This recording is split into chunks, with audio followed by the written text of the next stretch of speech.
இந்த பகுதியிலே நம்முடைய திருச்சபையில் இருக்கிற இந்த ஜனங்களை வைத்து கண்டிப்பாக சொல்கிறோம், ஒரு 3 சென்ட் கூட நம்மளால் என்ன பண்ண முடியாதுன்னா கண்டிப்பாக பர்ச்சேஸ் பண்ணவே முடியாது, கண்டிப்பாக முடியவே முடியாது. என்ன சொல்கிறாருன்னா, இவர் சர்ச்சுக்கு வராங்களே எல்லா மக்களும் சேர்ந்து கொடுத்தா கூட 3 சென்ட் நிலம் கூட பர்ச்சேஸ் பண்ண முடியாது.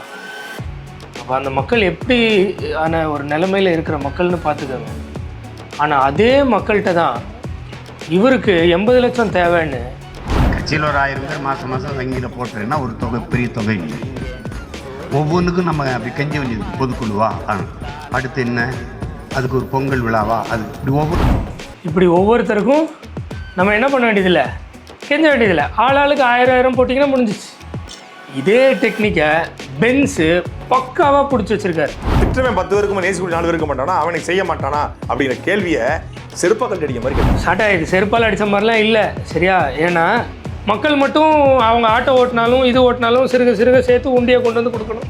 நீங்கள் வாங்கிட்டு ஒரு முத்தத்தை கொடுப்பீங்க. ஆனால் நீங்கள் 1 கோடி ரூபாய்க்கு காரில் போகிறீங்களே, அதை கொண்டு திருநிதியில் போட வேண்டியதானே?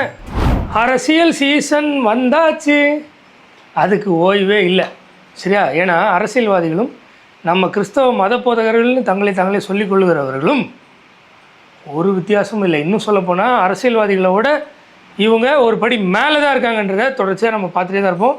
இப்போ இந்த பதிவு முக்கியமாக 4 பேருக்கு 4 கேள்வின்னு ஆரம்பித்து 3 பேருக்கு 3 கேள்வியை முடிச்சுட்டு நாலாவதுல இருக்கிறது 2 பேர், அந்த 2 பேருக்கு ஒரு கேள்வின்றது தான் இந்த வீடியோ. ஆனால் அந்த கேள்வியை மட்டும் லாஸ்ட்டாக கேட்குறேன். ஏன்னா அந்த கேள்வி கேட்குறதுக்கு முன்னாடி பேக்ரவுண்ட் என்னன்றதை கிளியராக பேசினா தான் அந்த கேள்வி அர்த்தமுள்ளதாக இருக்கும். வாங்க வீடியோக்குள்ள போய் சீல கேட்கலாம்.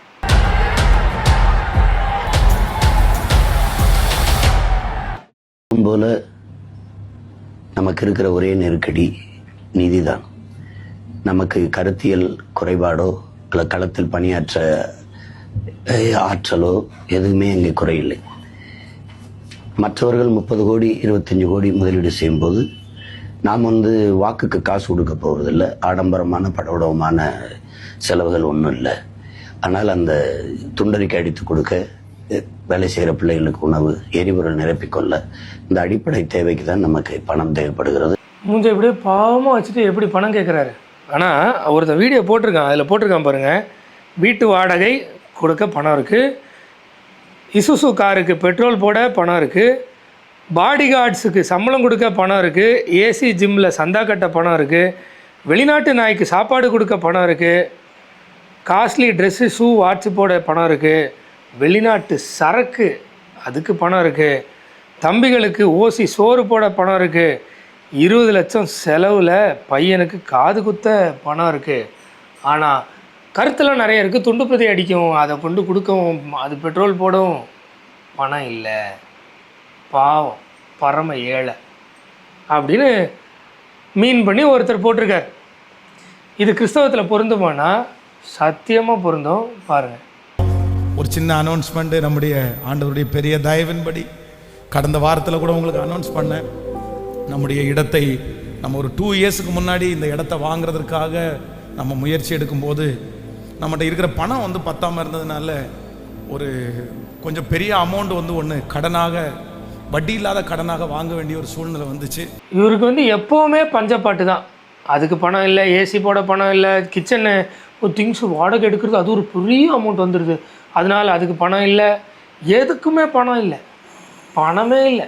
பாவம் இவர், பாவம் ஒன்றும் இல்லாமல் ஒரு குடிசை வீட்டில் மாதம் 10,000 ரூபா செலவில் தன் வாழ்க்கையை ஓட்டிக்கிட்டு இவ்வளோ பெரிய ஊழியம் பண்ணிகிட்ருக்காரு. அதனால் மக்கள் எல்லாம் பணத்தை அவர் கொடுத்துருங்க, சீரியஸாக. இப்போ அடுத்த ஒரு ஒற்றுமை என்ன தெரியுமா? இந்த 2 நபரும், சீமானும் சரி பென்ஸும் சரி, யாருக்கிட்ட இருந்து பணம் வாங்குறாங்க? அதானி அம்பானிட்டியா? இல்லை, பாவப்பட்ட அன்றாடம் உழைச்சி சம்பாதிக்கிற ஒரு நடுத்தர மக்கள், இல்லைன்னா அதுக்கு கீழே இருக்கிற மக்கள்கிட்ட இருந்து. ஓட்டுக்கு காசு கொடுத்து வாங்குற இடத்துல காசை கொடுத்து ஓட்டு செலுத்துற கூட்டம். இதான் மாறுதல், இதான் புரட்சி. பச்சை பிள்ளைகள். ஏனென்றால் என் பெற்றோர்களுக்கு தெரியுதோ இல்லையோ, என் உடன் பிறந்தாருக்கு தெரியுதோ இல்லையோ, என் பிள்ளைகளுக்கு தெரியுது என் பெரியப்பன் என் மாமன் கத்துவது எனக்கென்று. அதனால்தான் அவங்க மூஞ்சில ஒரு சந்தோஷத்தை பார்த்தீங்களா? நம்ம தமிழ்நாட்டுக்கு இவர் தான் ஒரு விடிவெள்ளி, இவருக்கு நம்ம எப்படியாவது கொடுத்துடணும். அவங்கள பார்த்தா தெரியும் அதானி அம்பானிலாம் கிடையாது. அவங்க சாதாரணமாக என்ன மாதிரி வேலை செய்கிறவங்க, இல்லை என்னோட கொஞ்சம் பண தேவைகள் அதிகம் இருக்கிற மக்களாக தான் இருப்பாங்க. உண்டியலில் சிறுக சிறுக சேர்த்து வந்து கொடுக்குறாங்க, அவ்வளோ சந்தோஷம். இதே தான் பென்ஸ் வாயாலே சொல்லுவார், இவர் வாங்குகிற மக்கள்லாம் ரொம்ப ஏழைகள், பாவப்பட்டவங்கன்னு. கேளுங்க. ஐயா, ஆண்டவருடைய பிள்ளைகள் உண்மையாகவே ரொம்ப சந்தோஷமாக இருந்துச்சு. சிலர் வந்து அவங்க வந்து அவங்களுடைய சேமிப்பே ரொம்ப சின்னது தான், ஆனால் இதை வேணால் நீங்கள் வச்சுக்கோங்க, நீங்கள் அப்புறம் நீங்கள் 1 மந்தில் 2 மந்தில் கொடுங்க, எங்கள் பிள்ளைங்க கூட சொன்னாங்க அப்படின்னு சிலர். இந்த மக்கள்லாம் எதுக்கு கொடுக்குறாங்க? சந்தோஷமாக தான் கொடுப்பாங்க. எப்படி சீமான்ட்ட அந்த குழந்தைய வச்சுட்டு ஒரு தகப்பன் சந்தோஷமாக கொடுத்தாரோ அதே மாதிரி இவருக்கும் சந்தோஷமாக கொடுப்பாங்க. ஆனால் அவங்களுடைய இயலாமையிலேருந்து கொடுப்பாங்க. ஏன்? 2 ஒன்று, ஆண்டவருக்காக நான் கொடுத்தா எனக்கு கிடச்சிருன்ற ஒரு எண்ணம். இன்னொன்று, நான்லாம் வேலை செய்கிறதில்ல, இவர் எவ்வளோ வேலை செய்கிறார் ஆண்டவருக்காக, அதனால இவருக்கு பணத்தை கொடுப்போம். அதில் ஒரு திருப்தி. எப்படியோ எந்த காரணத்துக்காக கொடுத்தாலும் பென்ஸ் இருக்கப்பட்டவர், அவர்கள் இல்லாதவர்கள். கரெக்டாக இல்லையா? இல்லைன்னு சொன்னீங்கன்னா வீடியோ முழுசாக பார்த்துட்டு சொல்லுங்கள்.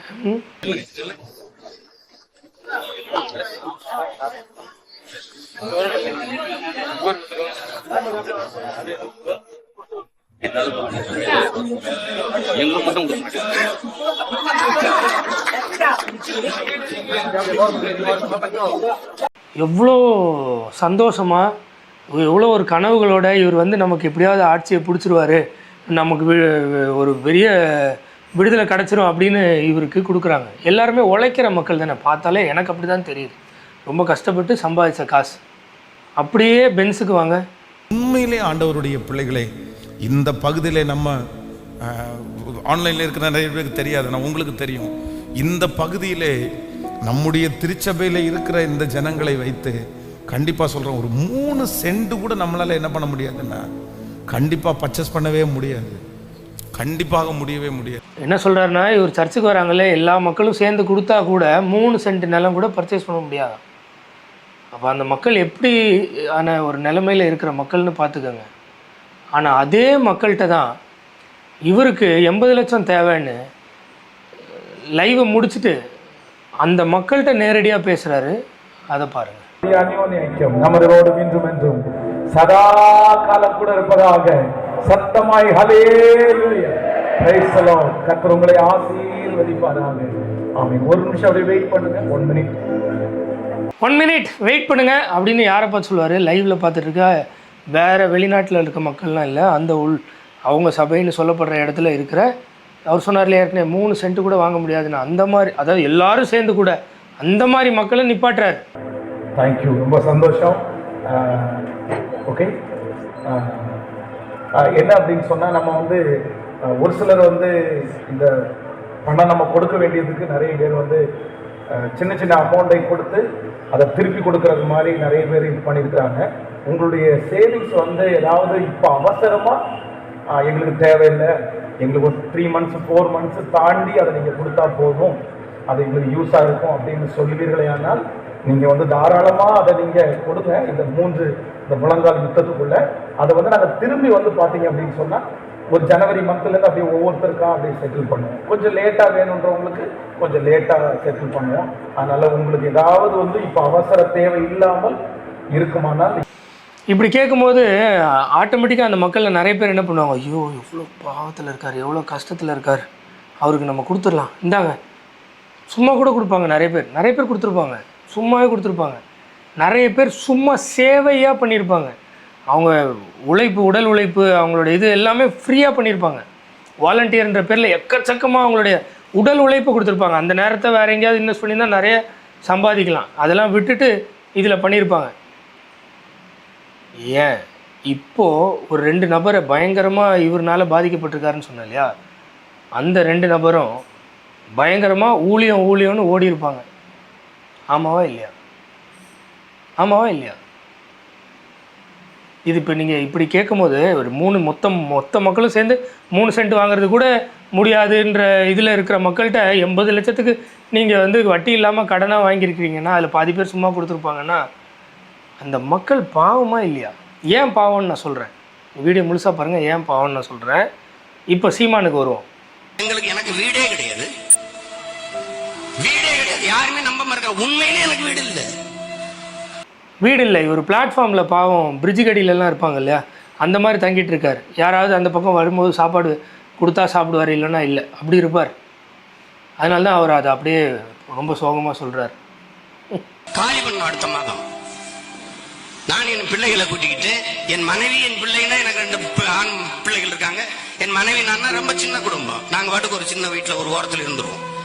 ஆனால் என் பிள்ளைகள் அந்த வாத்து, அந்த கோழி, அந்த புறா, அந்த இதுகளை எங்க தூக்கி போறது? நான் எந்த வீட்டில் ஒன்று வச்சாலும் வீடு தர மாட்டான். உண்மையிலே இவருக்கெல்லாம் ஏழைகளுடைய மனசு புரியுமா? அந்த மாதிரி நானும் என் மனைவினா ஒரு 10 ரூமில் ஓரமாக இருந்துருவோம் அப்படின்றாரு. வேறு இன்னும் எத்தனை பேர்? இன்னும் 2 பேர். அப்போ அவங்களுக்கு 2 ரூம் பத்தாதா? நான் நார்மலாக கேட்குறேன். ஏன்னா நம்ம தமிழ்நாட்டு மக்கள் இருக்கிற நிலைமை அதுதானே. இப்போ நான் வந்து ஒரு வீட்டில் இருக்கிறேன்னா அதில் ஒரு ஹால் இருக்குது, ஒரு ஓரமாக கிச்சன் இருக்குது, அந்த கிச்சனில் ஒரு மேடை, ஒரு சின்ன சிங்க் இருக்கும், ஒரு சின்ன இடம், அதுலேயே பக்கத்தில் டாய்லெட் பாத்ரூம் இருக்கும், இவ்வளோ தான். அப்போ நான் வந்து ஓரளவுக்கு நல்லா சம்பாதிக்கிற ஆள். நான் இப்படி இருக்கிறேன்னா எனக்கு கீழே இருக்கிறவங்களாம் எப்படி இருப்பாங்க? அப்போ நீங்கள் மக்களுக்காக போராடுறேன் அப்படின்னு சொன்னால் நீங்கள் எப்படி இருக்கணும்? ஓகே ஃபைன், நீங்கள் நல்லா இருக்கலாம், பணக்காரனாக இருக்கலாம், பயங்கரமாக இருக்கலாம், எப்படி இருக்கலாம்? எப்படி வேணா இருக்கலாம், அது உங்கள் விருப்பம். ஆனால் அதே நீங்கள் எனக்கு பெட்ரோல் போட காசு இல்லை, தேர்தல் பணிக்கு இதுக்கு காசு இல்லை, அதுக்கு காசு இல்லைன்னு மக்கள்கிட்ட வாங்குறீங்களே, இல்லாத மக்கள் அவங்களோட இல்லாமையிலேருந்து கொடுக்குறாங்கல்ல, நீங்கள் இதெல்லாம் கட் பண்ணிட்டு மாதம் ஒரு பெருந்தொகையை சேவ் பண்ணி மொத்தமாக இதில் போட வேண்டியது தானே? சாதாரண மக்களுக்கு அப்படி ஒரு கேள்வி வரும்ல. அதே மாதிரி தான் பென்ஸுக்கும். அவர் நம்ம பிரவீன் டினோ வீடியோஸ் போட்டிருப்பாரு, அது பாரு, நான் காட்டுறேன், அதை பொறுமையாக பார்த்துட்டு பொருந்துதான்னு மட்டும் பார்த்து சொல்லுங்கள். உங்களுக்கு தெரியுமா, இந்த மண்ணில் நான் போராடுகிற காலத்தில் எந்த விடுதியிலும் எனக்கு தங்க இடம் தரல ஐயா கருணாநிதி ஆட்சியில். இப்ப எனக்கு வாழ்றதுக்கு வீடு இல்லை. ஏன்னா நாட்டையே அடைய துடிக்கிற எனக்கு வாழ்வதற்கு வீடு இல்லை என்பது வரலாற்றில் எவ்வளவு பெரிய துயரம். இது வரலாற்றுக்கு துயரம்லாம் போயாச்சு. ஏன் வீடு இல்லை? சரி, இத்தனை மக்கள் உங்களுக்கு திரள் நிதி தராங்க இல்லையா, அவங்கெல்லாம் வீடு கட்டி வாடகைக்கே விட மாட்டாங்களா? அவங்க ஒருத்தர் கூட உங்களுக்கு வீடு தர மாட்டாங்களா? சொல்லுங்கள். வீடு தரலைன்னா உங்கள் பின்னாடி அப்போ ஒருத்தர் கூட வரலையா? ஒரு தொண்டன் கூட அவனுக்கு ஒரு வீடு போக இன்னொரு வீடு கட்டி வாடகைக்கு விடலையா? வரலாற்று துயரமா அது? அப்படின்னா என்ன அர்த்தம்? நீங்கள் இத்தனை வருஷத்தில் ஒரே ஒரு ஜென்யூன் ஃபாலோவரை கூட நீங்கள் சம்பாதிக்கலை, அப்படி சொல்ல வரீங்களா? இல்லை உங்களுக்கு வீடு வாடகைக்கு, பங்களா இல்லை அரண்மனை வாடகைக்கு விடுற அளவுக்கு உங்கள் தொண்டர்கள் இல்லை, அப்படி சொல்கிறீங்களா? ஏதாவது ஒன்று தான் சொல்லணும். நான் கேட்குறது நியாயமா இல்லையா? இவருக்கு வரலாற்று துயரமா? வரலாற்று துயரம். இவருக்கு வாடகைக்கு வீடு கிடைக்கலையா தமிழ்நாட்டில்? அப்போ தமிழ்நாட்டில் ஒருத்தர் கூட உங்கள் ஃபாலோவர் எக்ஸ்ட்ரா வீடு வச்சு வாடகைக்கு விடல, அப்படியா? ஒண்ணுமே கிடையாது. ஒரு 1000 பேர் நம்ம ஒரு 1000 ரூபாய் கொடுக்கறது என்பது பெரிய தொகை இல்லை. கட்சியில் ஒரு 1000 பேர் மாசம் வங்கியில் போட்டுறேன்னா ஒரு தொகை, பெரிய தொகை இல்லை. ஒவ்வொன்றுக்கும் நம்ம அப்படி கெஞ்ச வேண்டியது. பொதுக்குழுவா, அடுத்து என்ன, அதுக்கு ஒரு பொங்கல் விழாவா, அது இப்படி ஒவ்வொருத்தருக்கும் நம்ம என்ன பண்ண வேண்டியதில்லை, கெஞ்ச வேண்டியதில்லை. ஆளாளுக்கு 1000 போட்டிங்கன்னா முடிஞ்சிச்சு. இதே டெக்னிக்கை பென்ஸு பக்காவாக பிடிச்சி வச்சுருக்காரு. பெரிய கடன் வேணுமா, எல்லாரையும் கூப்பிடு, ஆளாளுக்கு கொஞ்சம் உங்கள் சேவிங்ஸ்லேருந்து கொடுங்க, முடிச்சிடலாம். ஏன் நீங்கள் சேவ் பண்ண வேண்டியது தானே? நீங்கள் லக்ஸூரியஸாக வாழ்கிறதுக்கு உள்ள வாழ்க்கையை விட்டுட்டு ஒரு சின்ன வீட்டில் நார்மலாக இருங்க. அந்த காசை மாதம் சேர்த்து வைங்க, அது ஒரு பெரிய அமௌண்ட் வரும். நீங்கள் சைடில் இடம் வாங்கி குவிக்கிறீங்கள, அதை சேவ் பண்ணுங்கள், அது ஒரு பெரிய அமௌண்ட் வரும். ஏன்னா 40 லட்சம் 50 லட்சம் 80 லட்சத்துக்குலாம் வாங்கினதா சொல்கிறாங்க. அது நான் சொன்னவங்களுடைய வீடியோஸையும் போடுறேன், சரியா? அதெல்லாம் சேவ் பண்ணுங்கள். பெரிய பெரிய ஆடம்பர கார் சீமான் இப்போ பென்ஸ் வாங்கியிருக்காரு, அதனால தான் பொறுத்ததுன்னு நினைக்கிறேன் பென்ஸுக்கும் அவருக்கும். அந்த பணம் எத்தனையோ கோடின்றாங்க, மினிமம் 1 கோடி இருக்குன்றாங்க. அந்த 1 கோடியை எப்போ எனக்கு வேண்டாம்ப்பா, நான் ஒரு சாதாரண ஸ்விஃப்ட்டு காரில் போனாலே எனக்கு போதும், நான் அந்த 1 கோடியை நான் தேர்தல் நிதி கொடுக்குறேன் அப்படின்னு கொடுத்துருங்க. நீங்கள் அந்த ஒரு நார்மல் மாடஸ்டான லைஃப் ஸ்டைலை வாழ்ந்துட்டு ரொம்ப இல்லாத மக்கள்கிட்டருந்து திரள் நிதி கலெக்ட் பண்ணி நீங்கள் பண்ணுங்கள், தப்பே இல்லை. ஆனால் நான் நல்லா சொகுசாக பயங்கரமாக இருப்பேன், தமிழ் தேசியவாதினா ஜோல் நான் போய் போட்டு வரணுமா இல்லை அப்படின்னு சொல்லிவிட்டு பணக்காரனை வாழ்ந்துட்டு இந்த அடித்தட்டு மக்கள்கிட்டருந்து ஏன் பணம் வாங்கணும்? அவங்க கஷ்டத்தில் எனக்கு தெரிஞ்ச ஆட்டோ டிரைவருங்கெல்லாம் அவங்க இல்லாததுலேருந்து நிறைய பேர் கொடுத்துருவாங்க. அப்போ அதெல்லாம் சரியா, நியாயமா? இதான் கேள்வி. நீ ஏன் பணக்காரனாக வாழ்கிறன்றது கேள்வி இல்லை. பென்ஸுக்கும் அதே தான். நீங்கள் ஏன் இடம் வாங்குனீங்க, நீங்கள் ஏன் சொத்து வாங்குனீங்க, நீங்கள் ஏன் அந்த கார் வச்சுருக்கீங்க, அதெல்லாம் கேள்வியே கிடையாது. நீங்கள் நல்ல வாழ்க்கை வாழ்கிறீங்க, நல்ல காஸ்ட்லியாக இருக்கீங்க. மேபி மேக்ஸிமம் உங்கள் பசங்களாம் இருக்கிறதுலே டாப் ஸ்கூலில் தான் படிப்பாங்க, நல்ல லைஃப்பில் தான் இருப்பீங்க. நீங்கள் சொந்தமாக வீடு வச்சுருப்பீங்க, அது போக வாடகைக்கு இருப்பீங்க. வாடகையும் சாதா மக்கள், இந்த ஏழை மக்கள் 3 சென்ட்டு கூட வாங்க முடியாதுங்களே, அந்த மக்கள் வாழ்கிற மாதிரியான வீடுகளில் நீங்கள் கண்டிப்பாக வாழ மாட்டீங்க. ஆனால் அந்த மக்கள் உங்களுக்கு காசு கொடுக்கணும் தேவனுடைய ராஜ்யத்தை கட்ட. இங்கே தான் எங்களுக்கு பெரிய கேள்விக்குறி வருது. கேள்விக்குறிலாம் இல்லை, டைரெக்டாக சொல்கிறாரு தப்பு தப்பு. அந்த மீட்டிங் முடிச்சுட்டு நான் கிளம்பும்போது எனக்காக ஜெபம் பண்ணணும் அப்படின்றதுக்காக நான் முழங்கால் படிட்டேன். உடனே என்னுடைய தோலை அவங்க தட்டினாங்க பலமா. அப்படியே ஜெபம் பண்ணிட்டேன், தோலை தட்டி அவங்க ஒரு கோரஸ் சொன்னாங்க. கோடி கோடி தேவை, பாடி பாடி பெற்றுக்கொள்ளுவேன். கோடி கோடி தேவை, பாடி பாடி பெற்றுக்கொள்ளுவேன். பிடிச்சாரு இதை ஒன்று பிடிச்சாரு. பஞ்சப்பாட்டு பாடி பாடி பாடி பெற்றுக்கொள்ளுவேன். பல இடங்கள் வாங்குவேன். பஞ்சப்பாட்டு பாடணும், பஞ்சப்பாட்டு பாடணும். மக்களே என்கிட்ட காசு இல்லை, காசு இல்லை, நெருக்கடி நெருக்கடி. பணம் குவிய தான் செய்யும். நம்ம நல்ல வாழ்க்கை வாழலாம். நம்ம கீழே இருக்கிற மக்கள்லாம் அப்படியே இருக்கட்டும், 3 சென்ட்டு கூட வாங்க முடியாத ஆட்களாக இருக்கட்டும். அதை பற்றி எனக்கு என்ன கவலை? நான் நல்ல கார் வச்சுட்டு நான் சொகுசாக போவேன். நான் ஆஃபீஸ் ரூம் வச்சுருப்பேன். ஆஃபீஸ் ரூமில் யார் வேணால் வரலாம், 1/2 hour கூட தனியாக இருப்போம், எல்லாம் பண்ணுவோம் அப்படின்னு வச்சுப்பேன். அந்த மாதிரி ஏன் சாதாரண வாழ்க்கை ஏன் வாழ முடியலை? இப்போ நீங்கள் ஊழியம் பண்ணுறவங்களாம் சாதாரண வாழ்க்கை தான் வாழணும் நான் சொல்லலை. நான் கேட்குறது, மக்கள் சாதாரண வாழ்க்கையில் இருக்காங்க, அந்த அடித்தட்டு மக்கள்கிட்ட இருந்து நீங்கள் பணம் கேட்டு வாங்குறீங்க, ஆனால் நீங்கள் மட்டும் நல்லா இருக்கிறீங்களே, ஏன்? அது தப்பு இல்லையா? நான் ஒரு மக்களை கைட் பண்ணி நடத்துகிறேன்னா அந்த மக்களுக்கு ஈக்குவலாக நான் இருக்கணும். இல்லை, நான் அப்படி இல்லை, நான் மக்களை வழி நடத்துகிறேன், ஆனால் நான் சொந்தமாக சம்பாதிச்சு நான் என்னை பார்த்துக்கிறேன், என் சம்பாத்தியத்தில் நான் இது பண்ணுறேன்னாலும் கேள்வி கேட்குறதுக்கு ஒன்றும் இல்லை. ஆனால் இந்த மக்கள்கிட்ட இருந்து காணிக்க தசமபாகம் எல்லாம் வாங்கி நான் நல்லா இருப்பேன். இந்த மக்கள் 3 சென்ட்டு கூட, மொத்த மக்களும் சப்போர்ட் பண்ணால் கூட 3 சென்ட்டு கூட வாங்க முடியாத அளவில் இருக்கிறாங்கன்னு நீங்களே சொல்லும்போது இது மிகப்பெரிய தப்பாக தெரியலையா உங்களுக்கு? திட்டமிட்டே தோற்கிறாரு அப்படின்னு சொல்லி திட்டமிட்டே தன்னுடைய செலவுகளுக்கு பணம் வசூலிப்பதற்காகவே தோற்கிறார். அதை நம்பி உலகம் முழுக்கக்கூடிய பல உறவுகள் தன்னுடைய ரத்தத்தை சிந்தி பணத்தை அனுப்புகிறான். ஒரு கட்சி திட்டமிட்டே வெல்வதற்கு வேலை செய்யலாம், திட்டமிட்டே தோற்கிறது என்றால் சீமானங்கிற கட்சி மட்டும்தான். அவர் சொன்னதில்லை. இப்போ இவர் ராஜீவ்காந்தி, எனக்கு இந்த அரசியலில் உடன்பாடில் ராஜீவ்காந்தி மேலே நல்ல அபிப்பிராயமும் இல்லை. ஆனால் இவர் சொன்னதில் ஒரு உண்மை என்ன தெரியுமா? உலகம் முழுக்க இருக்கிற தமிழர்கள் ரத்தம் சிந்தி, ஆமாங்க, வராமல் தன்னுடைய ரத்தத்தை வேர்வையாக சிந்தாமல் சம்பாதிக்கிற ஆள் எனக்கு தெரிஞ்சு இல்லை. உட்காந்துட்டே காலாட்டினாலும் மண்டைக்குள்ளே அவ்வளோ ப்ரெஷரை வச்சுக்கிட்டு தான் சம்பாதிப்பாங்க.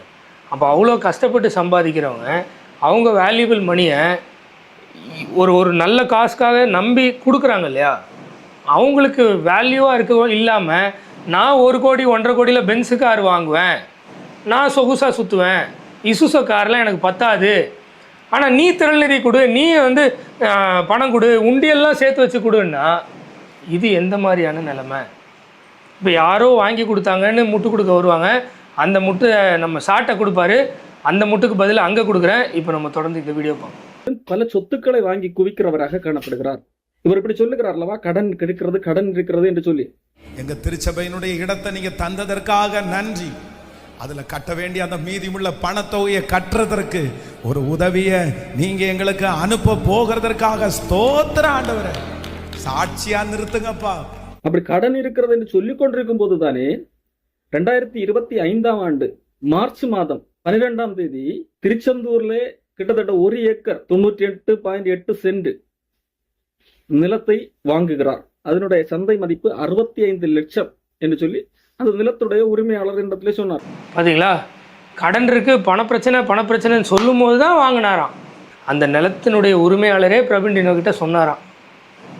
பார்த்துக்கோங்க. நான் கேள்விப்பட்டேன் என்ன தெரியுமா, இப்படி அவர் ஒரு நிலம் வாங்கினதே அந்த அவருடைய க்ளோஸ் சர்க்கிளுக்கே தெரியாமல் இருந்தது. பிரவீன் டினோ வீடியோ போட்டதுக்கப்புறம் தான் அவருடைய க்ளோஸ் சர்க்கிள்லேயே பல பேருக்கு தெரிஞ்சுது அப்படின்றது நான் கேள்விப்பட்டது. அதையும் அந்த சர்ச்சில் இருக்கிற மெம்பர்ஸ் தான் சொன்னாங்க. ஆலயத்தினுடைய இடத்தை நீங்க கொடுத்ததற்காக நன்றி ஆண்டவரே. அதனுடைய மிச்சம் அந்த தொகைகளை கொடுத்து முடிக்கிறதற்கு நீங்க பரலோகத்தை எங்களுக்கு திறக்கணும் ஆண்டவரே. எங்களுக்கு ஒரு உதவியை அனுப்பணும்ப்பா. அந்த அற்புதத்தை நாங்க பார்க்க போகிறதற்காக ஸ்தோத்திரம். சரி, இதில் 1 கோடி மதிப்பு அவர் 45க்கு ரிஜிஸ்டர் பண்ணார், அதை கூட விட்டுருங்க. மேபி இருக்கலாம், இல்லாமல் இருக்கலாம். ஆனால் 45க்கு 45 lakhs ஒரு இடம் வாங்க முடியும். 80 லட்சம் கடன் இருக்கும்போது அந்த கடனுக்கு பாவப்பட்ட மக்கள் சேர்த்து வச்ச காசெல்லாம் வாங்கிக்கலாம், எக்ஸஸாக இருக்கிற காசெல்லாம் வாங்கிக்கலாம். வாங்கி இப்போ இந்த 45 லட்சத்தை இவர் எங்கேருந்து வாங்கினார்? இந்த மாதிரி நிறைய கேள்விகள் வருதில்ல. அப்போ உண்மையிலே அவ்வளோ மக்களும் சேர்ந்து கொடுத்தா கூட 3 சென்ட்டு கூட வாங்க முடியாத மக்கள் மிகவும் ஏமாற்றப்படுகிறார்கள். பயங்கரமான பாவப்பட்ட மக்கள்னு. உங்களுக்கு மனசாட்சின்னு ஒன்று இருந்தால் புரியுமா புரியாதா? நம்ம சர்ச்சில் இருக்கிற மக்கள் இவ்வளோ ஏழ்மையில் இருக்கிறாங்களே, நம்ம மட்டும் இப்படி 20,000மோ 30,000மோ 40,000மோ கொடுத்து வாடகை வீட்டில் இருக்கிறோமே, நம்ம இப்படி இருந்துட்டு அதில் மாதம் அந்த அமௌண்ட்டை எடுத்து இவங்களுக்கே கொடுக்கலாமே, ஏன்னா இவங்க கொடுக்குற காசு தானே அது அப்படின்னு கொஞ்சோண்டியாவது தோணுமா? அதெல்லாம் ஏன்னா அரசியல்வாதியோட நான் ஒரு படி மேலே தான். இபி சார்ஜ் மட்டுமே 35,000. அப்புறம் வந்து இந்த டீசல் சார்ஜ் வந்து அதுவே ஒரு 50 அந்த மாதிரி வந்துடுது. அது ஒரு சர்வீஸ் ரன் பண்ணால் அந்த டீசல் சார்ஜ் ரொம்ப ஜாஸ்தியாக வருது. வஞ்ச பாட்டு பாடி பாடி கோடி கோடி பெற்றுக்கொள்வார். அதனால் வந்து நினச்ச நேரமெல்லாம் ஏசியை ஆன் பண்ண முடியல. ஆனால் அதுக்காக தான் வாங்கி வச்சுருக்குறோம். அதனால் இந்த வெயில் காலத்துக்கு அது பிரயோஜனம் இல்லைன்னா திருப்பி பிரயோஜனமே படாது, வலியுது. அதில் யாராவது இந்த இபியில் வந்து கொஞ்சம் இபி சார்ஜை வந்து நீங்கள் ஷேர் பண்ணுறதா இருந்தால் தாராளமாக பண்ணுங்கள். அப்படி பண்ணிட்டோம் அப்படின்னு சொன்னால் கண்டிப்பாக எல்லா சர்வீஸ்க்குமே நம்ம வந்து ஏசியை ரன் பண்ணி கவலை இல்லாமல் ஓட்டிக்கலாம். ஆமே. சார் நீங்கள் ஒருத்தர் உங்களுடைய லைஃப் ஸ்டைலை கொஞ்சம் சிம்பிளிஃபை ஆக்கி ரொம்ப சாதாரண மக்களாக அந்த ஊரில் எவ்வளோ உங்கள் சபையில் இருக்கிறதுலே கொஞ்சம் பணத்தில் ஃபினான்ஷியலாக கொஞ்சம் கம்மியாக இருக்கிறவங்க எப்படி ஒரு லைஃப் ஸ்டைல் வாழ்கிறாங்களோ அந்த லைஃப் ஸ்டைலில் வாழ்ந்து அந்த மிச்சப்படுத்தினாலே ஏசி நீங்கள் வாரம் வாரம் சாதாரணமாக போடலாமே. ஆமாவா இல்லையா? போட வேண்டியது தானே? ஏன் முடியாது? நீங்கள் சொகுசாக இருப்பீங்க, உங்கள் மக்கள் மட்டும் இல்லாததுலேருந்து கொடுத்துக்கிட்டே இருக்கணுமா? ஏன் அப்படி? சரி, நான் லைட்டாக நம்ம சாட்டைக்கு வருவோம். சாட்டைக்கு போகிறதுக்கு முன்னாடி கேள்வி இருக்குல்ல, அந்த கேள்வியை கேட்டுருவோம். ஒரே கேள்வி தான். இப்படி பேசிகிட்டு இருக்கிற, இப்படி நடந்துக்கிட்டு இருக்கிற பென்ஸ் அப்படின்ற ஒரு நபருக்காக நான் ஆப் ரெடி பண்ணுறேன், யூடியூப், ஃபேஸ்புக் எல்லாத்துக்கும் கவர் ஃபோட்டோ ரெடி பண்ணி எல்லா போஸ்டர் எல்லாம் ரெடி பண்ணுறேன், இரவும் பகலும் அங்கேயே இருந்து வேலை செய்கிறேன், நைட்டு 11 மணி வரைக்கும் வேலை செய்கிறேன், இதெல்லாம் தானே அலிகேஷனாக அவங்க வைக்கிறாங்க. அவங்க அலிகேஷனாக வைக்கிறது இந்த 2 பேரும். அதில் அந்த மனைவி டைம் பார்க்காம சபையிலே இருக்கிறாங்க, நேரங்காலம் பார்க்காம சபையிலே இருக்கிறாங்க அப்படின்னு. இப்போ இவங்க என்ன சொல்கிறாங்க? நாங்கள் ஊழியமாக அதை செய்கிறோம், நாங்கள் ஃபுல்லாக கவர் ஃபோட்டோ ரெடி பண்ணுறதுலேருந்து அதுலேருந்து இதுலேருந்து எல்லாம் பண்ணுறோம், காசே வாங்காமல் இப்போ கவர் ஃபோட்டோ ரெடி பண்ணுறோம், எல்லாமே பண்ணுறோம் அப்படின்ற லெவலுக்கு இவங்க சொல்கிறாங்கன்னு வச்சுக்கோமே. இது நியாயமா? வேதம் இதை தான் ஊழியம் என்று சொல்லுகிறதா? வேதம் இதை தான் ஊழியம் என்று சொல்லுகிறதா? ஏன்னா என்கிட்ட ஒரு நபர் இங்கே இருக்கிற பிரச்சனையை சொல்கிறாங்க. அதில் இந்த ஹஸ்பண்ட் அண்ட் ஒய்ஃப் வந்து பயங்கரமாக சப்போர்ட் பண்ணி ஊழியம் பண்ணியிருக்கிறாங்க. அதாவது ஊழியன்ற பேரில் எல்லா வேலைகளையும் செஞ்சுருக்கிறாங்க. கவர் ஃபோட்டோ, மீடியா, இவங்க கொஞ்சம் டெக்னிக்கலி சவுண்ட், அந்த டிசைன் பண்ணுறதுலையும் இந்த அப்ளிகேஷன் டெவலப் பண்ணுறது இதிலெல்லாம் கொஞ்சம் இவங்க டெக்னிக்கலி சவுண்டுன்றதுனால ஃபுல்லாக அதில் செஞ்சுருக்கிறாங்க. இதை தான் இவங்க எல்லாம் அலிகேஷனாக வைக்கிறாங்க. என்ன, நேரங்காலம் பார்க்காம எல்லோரும் ஃபுல்லாக அங்கே இருக்காங்க, நைட்டு 11 மணி வரைக்கும் கூட இருக்காங்க, இதெல்லாம் தப்பு இல்லையான்னு இவங்க கேட்குறாங்க. நான் என்ன கேட்குறேன், இப்படி பணத்தில் உண்மையாக நேர்மையாக இல்லாத பென்ஸ் இவர் டிரான்ஸ்பரண்ட்டாக இல்லை, குறைஞ்சபட்சம் அந்த மக்களுக்கு டிரான்ஸ்பரண்ட்டாக இல்லை. ஏன்னா அவர் வந்து 80 லட்சம் கடன் இருக்குன்னு கேட்டு வாங்குறாரு. அதே டைமு 40 லட்சம் 50 லட்சம்னு இடம் வாங்கும்போது குறைஞ்சபட்சம் அவருடைய மக்களுக்கு சொல்லி என்ன ஏதுன்னு பேசி அந்த டிரான்ஸ்பரன்சி இல்லை. இவர் ஒரு ரொம்ப சிம்பிளிஃபைடு ஒரு நார்மல் 2 ரூம் வீட்டில் சிம்பிளாக வாழ்கிறாருன்னா அதுவும் இல்லை. இப்படி இருக்கிற நபருக்கு மார்க்கெட்டிங் பண்ணுறதுக்கு நீங்கள் உளுந்து வேலை செய்யணுமா? இதுதான் கேள்வி. வேதம் செய்யத்தக்கவர்களுக்கு செய்யுங்கன்னு தான் சொல்லியிருக்கேன் ஒழிய ஊழியன்ற பேரில் எதையாவது யாருக்காவது செய்யுங்க அப்படின்னு சொல்லலை. நீங்கள் புறப்பட்டு போய் சகல ஜாதிகளுக்கும் சுவிசேஷம் அறிவித்து சீசராக்கி அப்படி தான் பண்ணுங்கன்னு ஆண்டவர் சொல்கிறாரே ஒழிய, ஒருத்தர் சொகுசு வாழ்க்கை வாழ்ந்துட்டு இருப்பார், இடமா வாங்கி கூச்சிட்டு இருப்பார், ஆனால் 80 லட்சம் கடன் இருக்குன்னு மக்கள்கிட்டே காசு வாங்கிட்டு இருப்பார், அவருக்கு போயிட்டு ஃபுல்லாக போஸ்டரு டிசைனிங் ஃபுல் வேலையும் இழுத்து போட்டு பயங்கரமாக கடினமாக உழைச்சி வேலை செய்யுங்க பணம் வாங்காமல், அதுக்கு பேர் தான் ஊழியம் அப்படின்னு ஆண்டவர் எங்கேயுமே சொல்லலை. இது உங்களுக்கே அடுக்குமா அப்படின்றது தான் கேள்வி. இப்படி ஒரு நபருக்கு விழுந்து விழுந்து விழுந்து வேலை செய்கிறீங்களே, பெரிய அளவில் பணம் எதுவும் வாங்காமல். ஏன்னா எனக்கு சொன்னவங்க அப்படி தான் சொன்னாங்க, நான் அதை வச்சு தான் சொல்கிறேன். நீங்கள் பணம் வாங்கிட்டு வேலை செஞ்சீங்களா இல்லையான்னு எனக்கு தெரியாது. ஒருவேளை நீங்கள் பணம் வாங்காமல் அவங்க சொன்னபடி நீங்கள் விழுந்து விழுந்து வேலை செய்கிற ஆட்களாக இருந்தால் இது உங்களுக்கே நியாயமாக இருக்கா?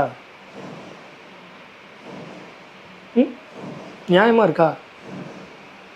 எனக்கு அது நியாயம்னு படலைங்க, கொஞ்சம் கூட நியாயம்னு படலை. ஏன்னா 3 சென்ட் இடம் கூட வாங்க எல்லாரும் சேர்ந்து பணம் கொடுத்தா கூட வாங்கக்கூட வாய்ப்பில்லாத மக்கள்னு அவர் பென்ஸே சொல்கிறாரு. அப்படிப்பட்ட மக்கள்கிட்ட இருந்து இத்தனை லட்சம் சொல்லி வாங்கி வாங்கி வாங்கி சேவிங்ஸு எல்லாத்தையும் வாங்குறாரு. ஆனால் பேரலாக இப்படி இடமும் வாங்குறாரு. ஓகே, இதுதான் கேள்வி. இதுக்கெல்லாம் பதில் வருமா? 4 கேள்விக்கு பதில் வருமா? 4 பேர்கிட்டருந்து வருமா? தெரியாது. நம்மளுடைய மனபாரம் கொஞ்சம் குறைஞ்சிரும், அதுக்காக தான். சரி, இதோட நிப்பாட்டிடலாம் வீடியோ. ஆக்சுவலாக இருந்தாலும் சாட்டைக்கு ஒரு 2-3 கேள்வி கேட்டு போயிடலாமா? இன்னொரு கேள்வி அவர் அண்ணன் சீமான்ட்ட கேட்டேன். அண்ணன், நீங்க கார் வாங்கினதை வச்சு விமர்சனம் பண்றாங்களே அப்படின்னு. நான் எங்க ஊர் அரணியூர்ல இருக்கக்கூடிய கம்மாவை பூரா ஆட்டையை போட்டு கார் வாங்கியிருந்தா அது தப்பு. ஆத்துமணில பூரா அள்ளி வித்து அதை வச்சு நான் கார் வாங்கியிருந்தா தப்பு. அதே போல தமிழ்நாடுடைய இயற்கை வளங்கள் சுரண்டி இல்ல கான்ட்ராக்ட் எடுத்து அதுல கமிஷன் பார்த்து இல்லீகல் ஆக்டிவிட்டிஸ் ஈடுபட்டு போதைப் பொருளை விற்று நான் கார் வாங்கியிருந்தா அது தப்பு. அதே போல கள்ளச்சாராயம் வித்து நான் கார் வாங்கியிருந்தா அது தப்பு. சாட்டை கேள்வியே உனக்கு புரியலன்னு நினைக்கிறேன். அப்படி இல்லைன்னா ஒருவேளை அவங்க யார் கேள்வி கேட்டான்னு தெரில, அவங்களாம் தப்பாக ஏதோ கேள்வி கேட்டிருக்காங்க. நான் கரெக்டாக கேட்குறேன், நல்லா புரிஞ்சுக்கிறதுக்கு ட்ரை பண்ணு. கரெக்டாக கேட்குறேன். என்ன கேள்வி தெரியுமா? 1 கோடி ரூபாய்க்கு மேலே பென்ஸு காரை வச்சுட்டு வலம் வர்றதுக்கு எனக்கு முடியுது. அதுக்கு பெட்ரோல் போட்டு அதுக்கு மெயின்டெனன்ஸ் பண்ணுறதுக்கு எனக்கு முடியுது. அது அவர் பணமாக இருந்தாலும் சரி, யாரோ கொடுத்த பணமாக இருந்தாலும் சரி, ஆனால் முடியுதில்ல. ஆனால் பாவப்பட்ட மக்கள்கிட்ட உண்டியல் காசு சிறுக சிறுக சேமித்தது வரைக்கும் திரள்நிதின்னு வாங்குறீங்கல்ல. ஏன் நீங்கள் உங்கள் சஃபஸ்டிகேட்டட் லைஃப்பை கொஞ்சம் விட்டுட்டு நான் மக்களுக்காக தான் வேலை செய்கிறேன்னு சொல்கிறீங்க இல்லையா? உனக்காக தான்டா நான் போராடுறேன், உனக்காக தான் நான் போராடுறேன்னு சொல்கிறீங்க இல்லையா? அந்த மக்களுக்காக மக்கள் சாக்ரிஃபைஸ் பண்ணுறாங்க, பெருங்கூட்ட மக்கள் சாக்ரிஃபைஸ் பண்ணுறாங்க. நீங்களும் ஏன் சாக்ரிஃபைஸ் பண்ணிட்டு இந்த 1 கோடி ஒருத்தர் கொடுக்க துடிக்கிறார்ல, அப்பா நீ 1 கோடி வேணும் கொடு, நான் இதுக்கு தேர்தல் செலவுக்கு யூஸ் பண்ணுறேன், 1 கோடி எனக்கு கிடச்சிருச்சு, மக்களை நீங்கள் அவ்வளோலாம் கொடுக்க வேண்டாம், உங்களுடைய எக்ஸஸில் இருந்து கொடுத்தா போதும் அப்படின்னு அறிக்கை விடுறது. இதுதான் கேள்வி. புரியுதா இல்லையா?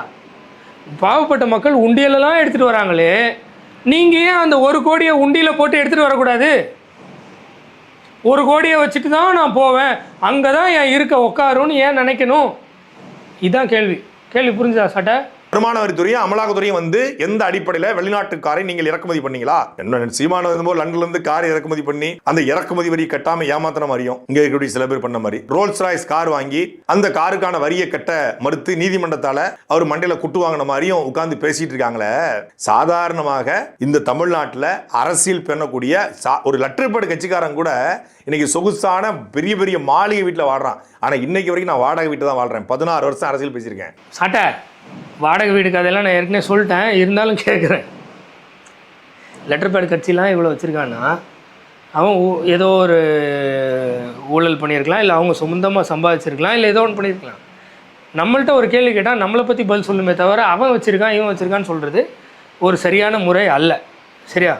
2வது, அவன் விஜய், நீங்கள் மீன் பண்ணுறது விஜய் வருமானத்துறை வரியில் இதெல்லாம் இது பண்ணியிருக்கான் அப்படின்னு. நான் கேள்வியே வேறு சாட்டை. கேள்வி, அடித்தட்டு மக்கள் உங்களுக்காக எவ்வளவோ சாக்ரிஃபைஸ் பண்ணியிருக்காங்களே, நீங்கள் அந்த அடித்தட்டு மக்களுக்காக வேலை செய்கிறன்ற நீங்கள் என்ன சாக்ரிஃபைஸ் பண்ணீங்க? கோடிகளில் கார், அதுக்கு எக்ஸ்பென்ஸ் செலவு இன்னும் எத்தனை லட்சங்கள் ஆகும்னு தெரியாது, எனக்கு தெரியாது. அடுத்து வீடு, உங்களுக்கு வாடகைக்கு வீடே கிடைக்கலன்றீங்க. ஏன்னா தமிழ்நாட்டில் நார்மலான மக்கள் வாடகைக்கு இருக்கிற மாதிரியான வீட்டில் உங்களால் இருக்க முடியாது. நீங்கள் வந்து 10 ஆடு ஒரு பெரிய ஃபார்மில் நடுவில் வீடு இருக்கிற மாதிரி இருக்கணும்னு நினைக்கிறேன். ஏன்னா அவர் சொல்கிறாரு வாத்துக்கு இடம் வேணுமா, புறாவுக்கு இடம் வேணுமா, எல்லாத்துக்கும் இடம் வேணுமா. அப்போ அவர் எங்களை மாதிரியான ரேஞ்சிலேயே இல்லை. சரியா? நான் மீன் பண்ணுறது நீங்கள் அடித்தட்டு மக்களுக்காக போராடுறேன்னு சொல்கிறீங்களா, அந்த மக்களை மீன் பண்ணுறேன். அப்போது அந்த மக்களுக்காக நீங்கள் ஒரு சிம்பிள் லைஃப் ஸ்டைலை வாழ்ந்து உங்களுக்கு வர இந்த மாதிரியான கோடிகளை எடுத்து மக்களுக்காக இன்வெஸ்ட் பண்ணி நீங்கள் இன்னும் தேர்தலில் வெற்றி பெறதுக்கு போகலாமே, அதை நோக்கி பயணம் பண்ணலாமே. மக்கள்கிட்ட இருந்து திறநிதி வாங்கிறது கொஞ்சம் ஓவராக இல்லையா? இதுதான் கேள்வி. பல படங்களுக்கு வசனம் எழுதியிருக்கிறேன், பல படங்களை இயக்கியிருக்கிறேன், பல படங்களில் நடிச்சிருக்கிறேன். குறைந்தபட்சம் இப்போ கூட ஒரு படத்தை நடிச்சாரு. அவங்களாம் எனக்கு வந்து சம்பளமே தரமாட்டாங்களா? எனக்கு அன்பளிப்பு கூட எனக்கு ஆள் இல்லையா? என்னை நேசிச்சு கூடியவன் 4 பேர் இல்லையா? என்னை திட்டவன் 10 பேருக்கும் நேசிச்சு 4 பேர் இருக்க மாட்டானா? அவனை செய்ய மாட்டானா? அப்படிங்கிற கேள்வியை செருப்பால் அடிக்க மாதிரி கேட்டேன். சாட்டா இது செருப்பால் அடித்த மாதிரிலாம் இல்லை, சரியா? ஏன்னா அவர் உழைச்சி சம்பாதிச்சா கூட இத்தனை கோடி வச்சுருந்தா கூட நான் மக்களுக்காக வேலை செய்கிறேன், நான் மக்களுக்காக தன்னலமற்று சுயநலமற்று வேலை செய்கிறேன் அப்படின்னு கிளைம் பண்ணுறதுனால அவர் உழைச்ச பணமாக இருந்தாலும் இல்லை, அது ஆக்சுவலாக யாரோ கிஃப்ட் பண்ண பணம்ன்றீங்க, ஓகே. திரள்நிதியில் வாங்கலைன்றீங்க, அதுவும் ஓகே. ஆனால் இந்த பணத்தை ஏன் நீங்கள் திரள்நிதியில் போடலைன்றது தான் கேள்வி. மக்கள் மட்டும் அவங்க ஆட்டோ ஓட்டினாலும் இது ஓட்டினாலும் சிறுக சிறுக சேர்த்து உண்டியை கொண்டு வந்து கொடுக்கணும். நீங்கள் வாங்கிட்டு ஒரு முத்தத்தை கொடுப்பீங்க. ஆனால் நீங்கள் 1 கோடி ரூபாய்க்கு காரில் போகிறீங்களே, அதை கொண்டு திரள்நிதியில் போட வேண்டியதானே? இது என் சைட்லேருந்து கேள்விப்பா, மற்றவங்க இப்படி கேட்டாங்களான்னு தெரியாது. என் கேள்வி இதுதான். முடிஞ்சா சாட்டை இதுக்கு பதில் சொல்லட்டும், சரியா? நானும் தெரிஞ்சுக்கிறேன். ஒரு வேளை மக்களுக்காக வேலை செய்கிற ஒரு நபர் 1 கோடி ரூபா கார் வாங்கிட்டு எல்லாம் அதிலே சுற்றிட்டு பயங்கரமான வீட்டில் வாடகைக்கு இருந்துட்டு நிறைய ஆயிரங்களோ சில ஆயிரங்களோ லட்சங்களோ தெரில வாடகையாக கொடுத்துட்டு நல்ல ஒரு சொஃபிஸ்டிகேட்டட் லைஃப் வாழலாம். ஆனால் அவர் யாருக்காக போராடுறாரோ, எத்தனை மக்கள் அவரை சப்போர்ட் பண்ணுறாங்களோ அந்த மக்கள்லாம் ஆட்டோ ஓட்டினாலும் சரி, ஜொமேட்டோ ஸ்விக்கி ஓட்டினாலும் சரி, உண்டியலில் காசை மட்டும் எடுத்துகிட்டு போய் கொடுத்துட்டு ஒரு முத்தத்தை வாங்கிடலாம். புரிஞ்சிருக்கும்னு நினைக்கிறேன். இதே தான் பென்ஸுக்கும். பென்ஸு காணிக்கை தசமபாகம்லாம் வாங்கினா பென்ஸும் வந்து யார்கிட்ட வாங்குறாரோ அந்த அத்தனை பேரும் சேர்ந்து காசு போட்டால் கூட 3 சென்ட் இடம் கூட வாங்க முடியாத அந்த பாவப்பட்ட மக்களுடைய லைஃப் ஸ்டைலில் பென்ஸ் வாழ்ந்துட்டு சபையாக, ஏன்னா சபையாக செயல்படணும், ஒருவருக்கு ஒருவர் புத்தி சொல்லணும். ஒருவனும் தனக்குரியவைகளை தனதென்று சொல்லவில்லை, ஒருவனுக்கும் ஒன்றும் குறைவுபடவில்லை. ஸோ ஈக்குவலாக அந்த மக்கள் இருக்கிற ரேஞ்சில் இருந்து அவங்களோட பயணித்து சபையாக செயல்பட்டால் அது சபை.